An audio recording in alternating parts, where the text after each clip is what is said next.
One wrong move, and Barak would be destroyed. In front of them stood an army of powerful soldiers with 900 iron chariots that tore through everything in their way. Barak got the command to attack them, even with ordinary men and simple weapons. He was afraid and terrified, but he chose to obey God.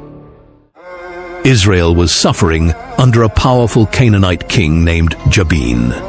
His army was led by a commander named Sisera, and Sisera was not like other commanders. He controlled 900 iron chariots, one of the strongest weapons of that time. For 20 long years, Jabin and Sisera kept Israel under their power. The Israelites lived in fear. Mothers taught their children to run at the first sound of chariots. In the middle of this fear, in the town of Kadesh, there lived a man named Barak. He was not a king. He was not a famous fighter. He had no chariot, no sword forged from iron, no army standing behind him.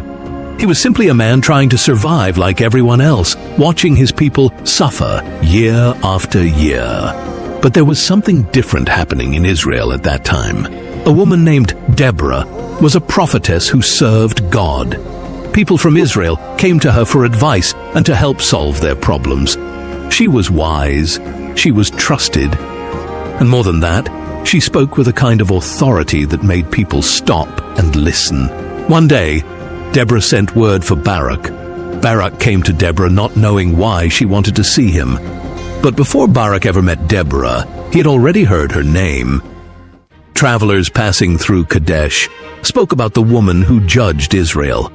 They said, people traveled long distances just to hear her wisdom. Some came with problems between families.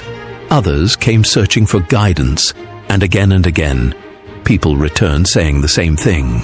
God was with her. So when the message came that Deborah wanted to see him, Barak knew this was not a normal invitation. Deborah looked at him and gave him a message from God. She said, "Go and gather 10,000 men from the tribes of Naphtali and Zebulun. Lead them to Mount Tabor.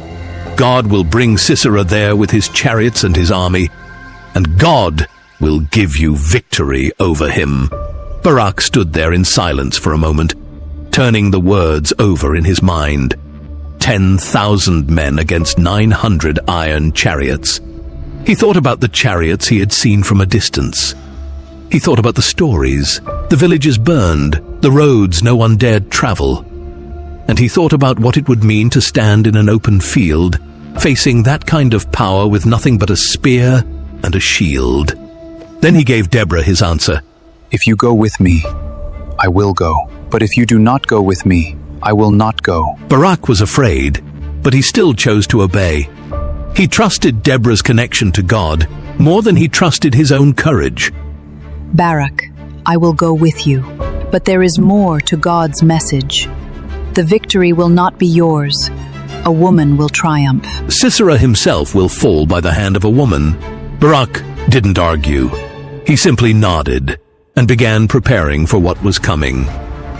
Barak returned to Kadesh and sent a message through the tribes of Naphtali and Zebulun. He called the men of Israel to gather and fight against Sisera. Many of them were afraid, because they knew how powerful Sisera's army was. Slowly, men began leaving their homes and joining Barak. 10,000 of them gathered at the base of Mount Tabor. Mount Tabor was high and difficult to climb. Sisera's powerful chariots were dangerous on flat land, but they could not easily fight on a mountain. Barak led his men up the mountain, and they waited. That night on Mount Tabor, Barak walked among his men. Some sharpened their weapons, knowing Sisera would soon arrive.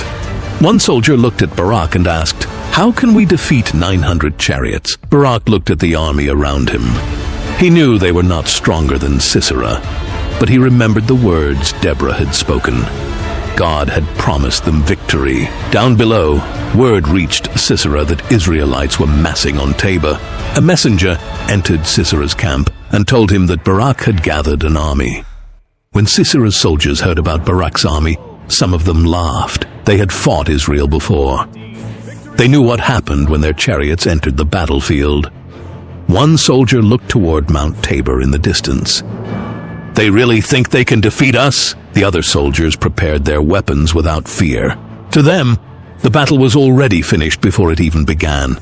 They trusted their chariots, they trusted their strength. They had no idea what was coming. When the news reached Sisera, his camp was already preparing for another day under his command. Sisera was not afraid. For 20 years he had watched Israel run from his chariots. To him, this was just another rebellion that would end like all the others. He ordered his soldiers to prepare.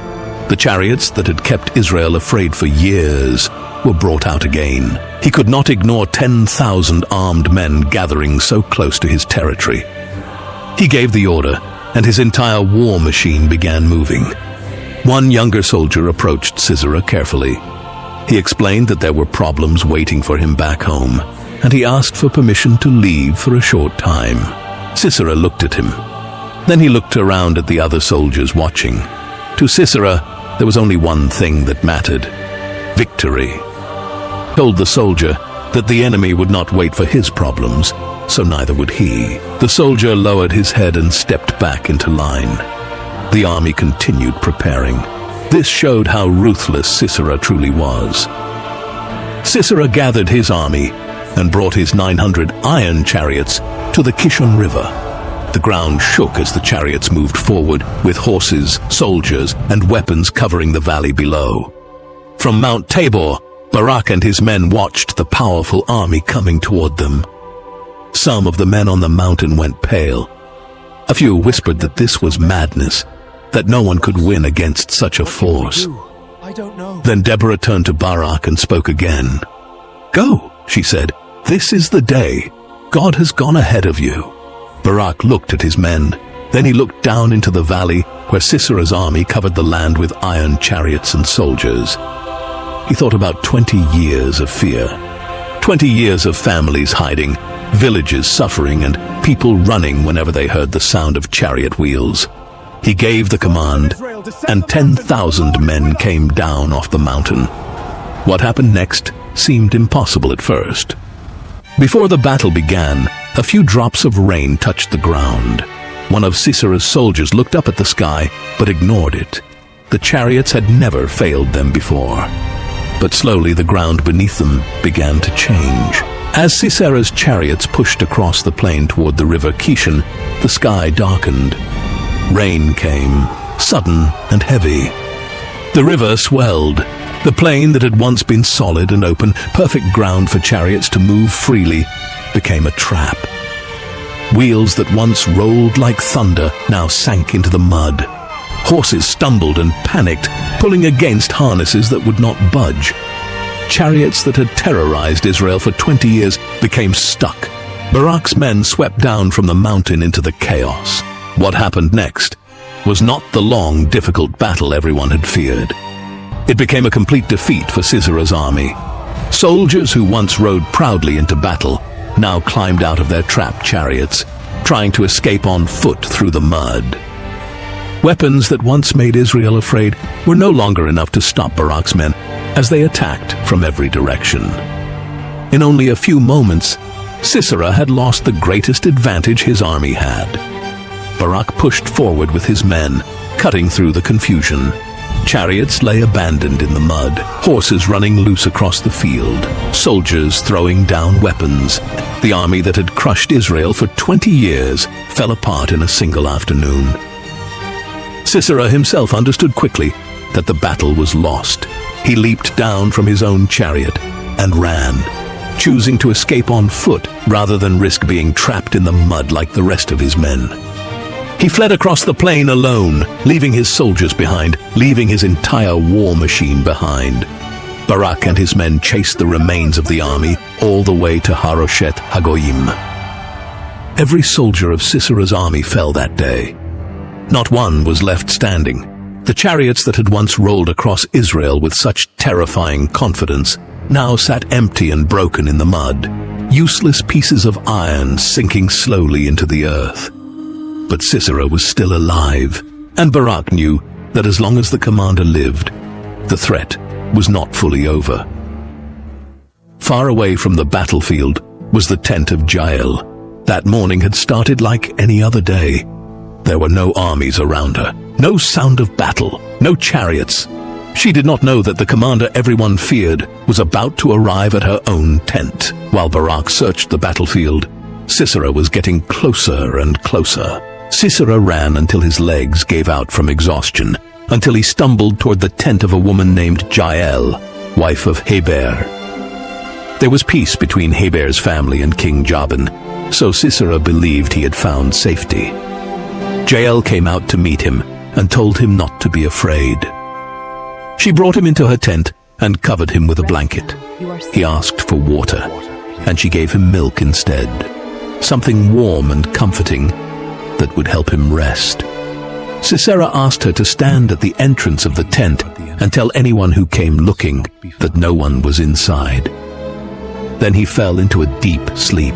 While he slept, Jael took a tent peg and a hammer in her hand. She moved quietly toward him, and in one motion, she drove the peg through his temple and into the ground beneath him. Sisera died in his sleep, inside the tent of a woman he believed had offered him protection. Just as Deborah had said, the final blow did not come from Barak's hand. It came from a woman. Not long after, Barak arrived at Jael's tent, still searching for Sisera, still chasing the last thread of the enemy's power. Jael came out to meet him and told him to come inside so she could show him the man he was looking for. Barak stepped into the tent and found Sisera lying dead on the ground. The war was over. News of the victory spread across the hill country faster than any army could march. Deborah and Barak sang a song together that day, remembering everything that had